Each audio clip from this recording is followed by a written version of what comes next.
Olá pessoal, neste vídeo nós vamos ver como fazer um boxplot usando Python e como interpretá-lo. Eu estou utilizando aqui o Google Colab, mas você pode utilizar o Jupyter Notebook ou a IDE de sua preferência. Nós vamos começar importando as bibliotecas, que vão ser o Matplotlib e o Seaborn. Então vou importar primeiro o Matplotlib, vai ser o PyPlot, submódulo PyPlot, com ilhas PLT, e o Seaborn, que eu vou dar o ilhas SNS.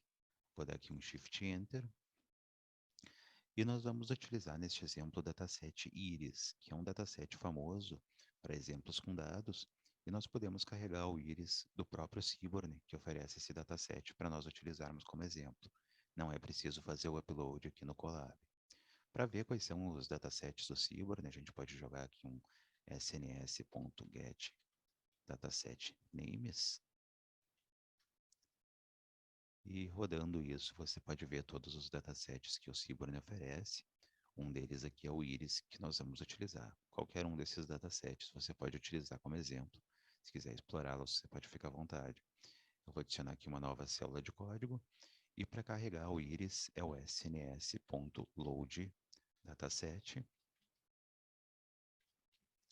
E aqui, entre aspas, o Iris. Vou rodar já. Esse, então, é o dataset Iris, caso você não conheça, que é um conjunto de dados com 150 observações de plantas. Cada uma dessas observações aqui é uma planta. A primeira coluna é o comprimento da sépala dela, depois a largura da sépala, o comprimento da pétala e a largura da pétala. E a última coluna é que diz que espécie de planta é. São 3 espécies diferentes. Você pode ver aqui nas primeiras observações a setosa, 50 primeiras observações são da setosa. Depois aqui no meio, que nós não conseguimos ver, tem a versicolor e as 50 últimas observações são da virgínica. Então são essas 50 espécies, essas 3 espécies de plantas que tem dentro desse conjunto de dados. Vamos começar fazendo um boxplot com o matplotlib usando essa primeira coluna, a sepal length. Eu vou, antes disso, só dar um nome para esse dataset, chamar de df, e no final colocar um df.head para exibir as 5 primeiras observações. Eu vou adicionar mais umas células de código, então vamos começar fazendo esse boxplot da sepal length. Mas antes disso, vamos ver as estatísticas descritivas da sepal length. df sepal length ponto describe. E com essa função nós temos as estatísticas descritivas da sepal length que nós selecionamos. Então aqui tem a contagem, 150 observações, como nós já vimos, a média, o desvio padrão, o mínimo, 25% de percentil, 50%, 75% e o valor máximo da sepal length. Na interpretação do boxplot, nós utilizamos essas últimas medidas aqui. Média e desvio padrão são medidas mais utilizadas em outras visualizações, como o histograma. Então é importante você focar nessas medidas aqui ao interpretar o boxplot. O mínimo, 25%, 50%, 75% e máximo. O valor mínimo, como já é intuitivo, é o menor valor que aparece aqui na coluna. Esse percentil de 25%, que também é chamado de primeiro quartil, é o valor até onde vão o primeiro quartil dos dados, no caso os 25%, primeiras observações. Então quer dizer que 25% dos dados vão até 5.1. Esse 50% aqui é o valor da mediana, que é a medida que divide os dados no meio, 5.8. Então, se você tem 3 valores, 1, 2 e 5, a mediana é o 2, que é o valor do meio. Não é o mesmo que a média. A média seria 1 mais 2 mais 5, dividido por 3. A mediana é 2, que é o valor que está no meio. Então, o valor que está no meio aqui é o 5.8.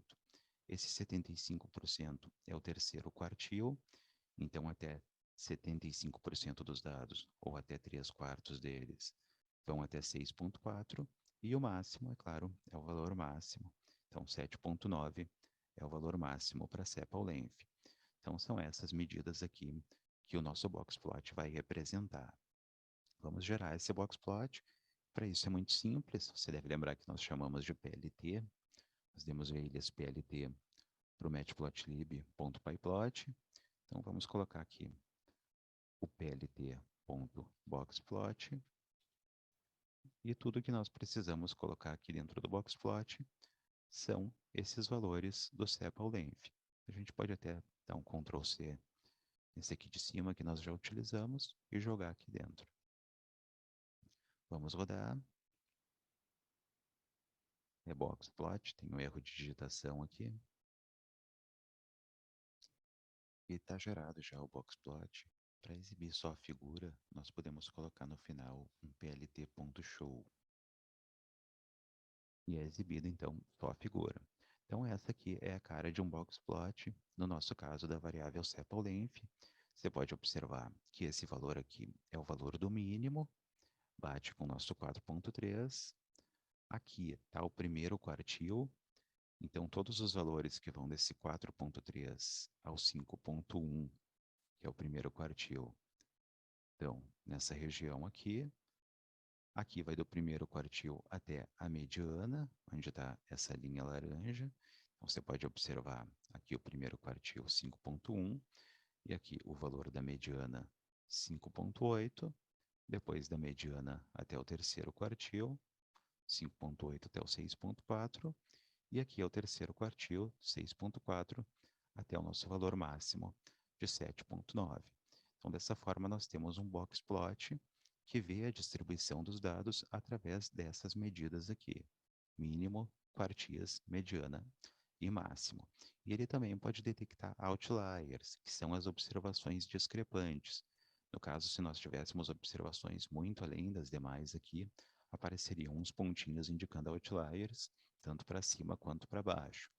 No nosso caso, para essa coluna sepal_length, não tem nenhum outlier, mas vamos escolher uma outra coluna, a segunda, a sepal_width, que essa sim tem outliers. Antes disso, vamos substituir aqui no describe e ver as estatísticas descritivas da sepal_width, que tem valores menores, e substituir também no boxplot para gerar o gráfico. Beleza, agora sim nós temos outliers, notem que tem um outlier para baixo aqui, um valor próximo de 2.0, que é uma observação discrepante então para baixo. E tem 3 observações discrepantes aqui para cima, 3 valores que são divergentes demais dos outros valores. Então o boxplot também exibe esses outliers. E notem que nesse caso os valores de máximo e mínimo levam aspas. Não são exatamente os valores no caso de mínimo, que é esse aqui, e de máximo, que é esse aqui. É um outro cálculo para mínimo e máximo, que nós não vamos ver aqui, mas é basicamente o valor, no caso aqui para baixo, do primeiro quartil, menos 1.5 vezes o intervalo interquartílico, que é a diferença do terceiro quartil para o primeiro quartil. Então, basicamente, é assim que se calcula o mínimo e o máximo, caso haja presença de outliers. Beleza, dessa forma, então, nós vimos como fazer um boxplot no matplotlib, que é muito fácil de fazer. Basicamente, é só usar a função aqui boxplot e jogar aqui dentro os valores que no nosso caso estão nessa coluna que nós escolhemos. Vamos ver agora como fazer isso com o Seaborn. E com o Seaborn nós também vamos poder fazer um boxplot para cada grupo de espécies. Então a gente vai fazer 3 boxplots de uma vez só, utilizando o Seaborn. Eu vou adicionar aqui mais uma célula de código. Nós demos velhas SNS para o Seaborn. Vai ser ponto boxplot, também bastante intuitivo. Aqui de novo erro de digitação, vou corrigir. Nós vamos utilizar aqui o parâmetro data igual df, para informar então que os nossos dados estão vindo do íris, né, que nós demos o nome de df ali em cima. O nosso x, que vão ser os valores que vão aparecer aqui no eixo x, vai ser igual o das espécies. Então x igual, vamos copiar o nome da coluna que está aqui, espécies. E o nosso y vai ser o sepal_width que nós utilizamos aqui em cima. Então, entre aspas, sepal_width. O Seaborn é uma biblioteca baseada no matplotlib, então nós podemos utilizar os recursos do matplotlib em combinação com o Seaborn. Vou colocar aqui no final plt.show para exibir também só a figura, como nós fizemos aqui em cima. Já pode ser rodado. Aqui então um boxplot mostrando, no caso, 3 boxplots, um para cada espécie de plantas. Nós podemos fazer isso através do Seaborn.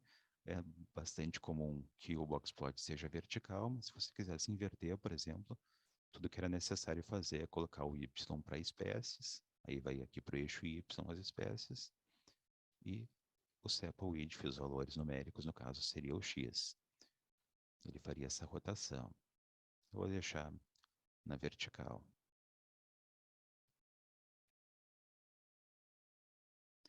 Então, dessa forma, de um jeito bastante simples, nós conseguimos fazer os boxplots tanto no Matplotlib quanto no Seaborn.